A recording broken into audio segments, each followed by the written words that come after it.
Hi guys, and welcome to another video. So today I want to talk about how you can use three data sources, utilize a control filter, display it in the blended data source, and using a full outer join by doing so. So what am I even talking here? So basically, what do I want to do? Simplified, I want to use a control filter, which is this one here. I want to have a blended data source, which will be this one down here. This is a blend out of these three data sources.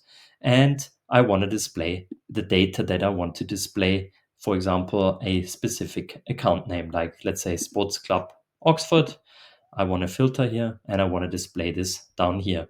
As you can see, the filter doesn't work.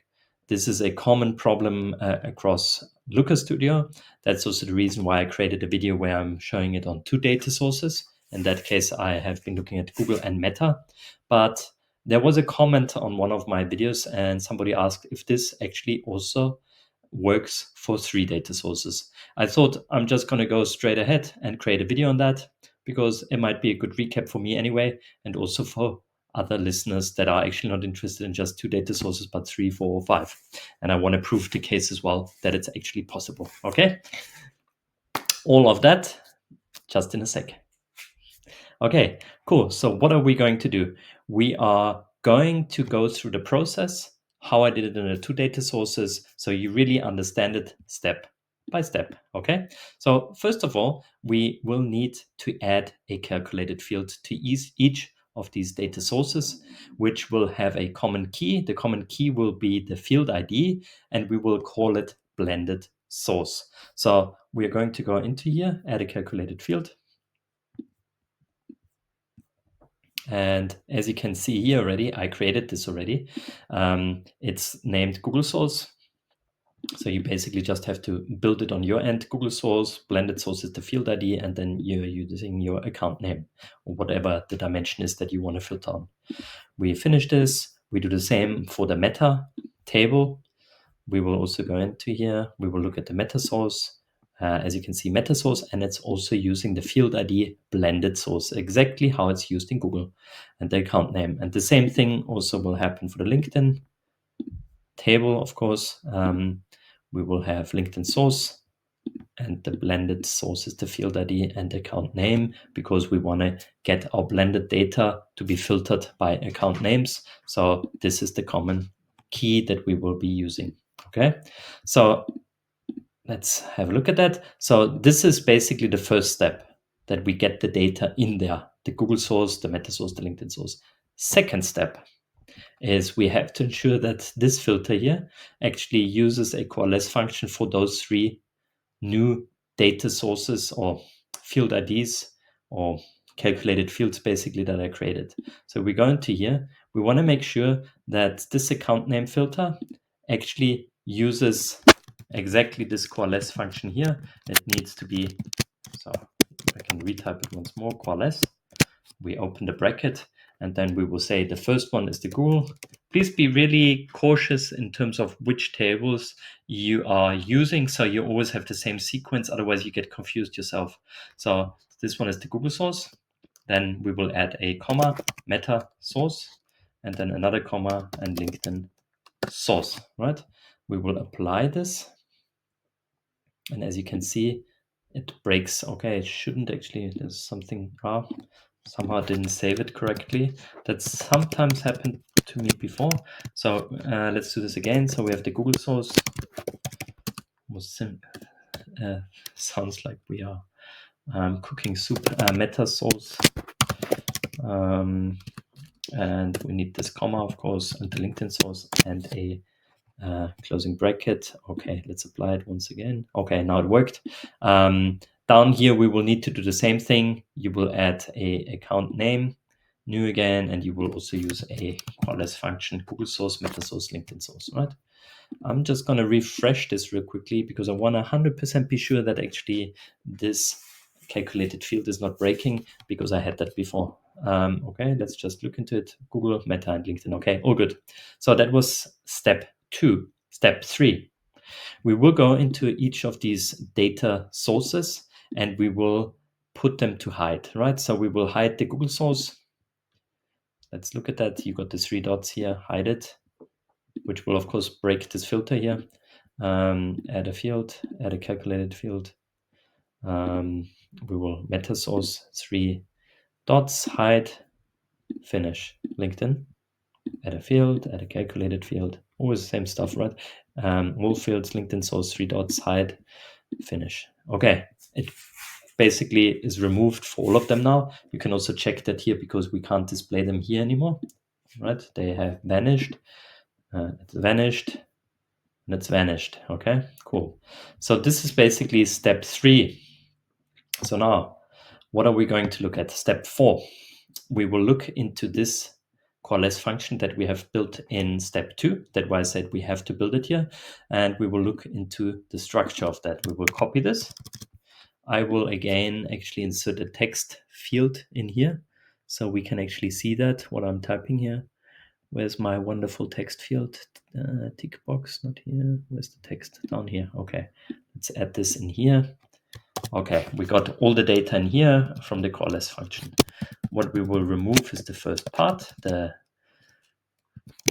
T0 dot and T0 dot and the commas, of course, and the brackets, of course. Oops, dv1 blended. Okay, so what we know now, when we have built this coalesce function over here before, like in here, we have been using the coalesce Google. So the structure was coalesce Google, Meta, LinkedIn.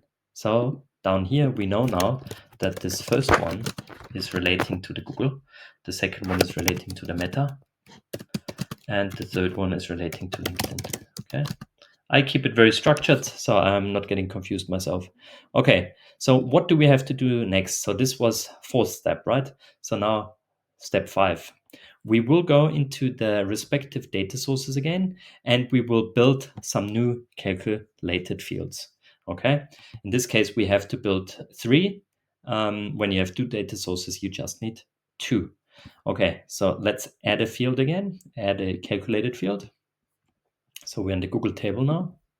We will then add a field up here, add a calculated field, and we will name this first one here. I'll always keep the same structure, even like in my previous video, Google source 1, right? I will call the field ID, in this case, blended source underscore. If you look at that, you can see that here. Down here, the Google source was blended source dv0, right? So the first one we will call dv0. And then down here, we will use the Google source that we have built before as a as the formula. We will save that and we will add a new one. So we'll go and add a field, add a calculated field. Now we will do the same thing so we're still in the Google table though, right? I'm just naming them in a way so it makes sense to me. Meta source 1, okay.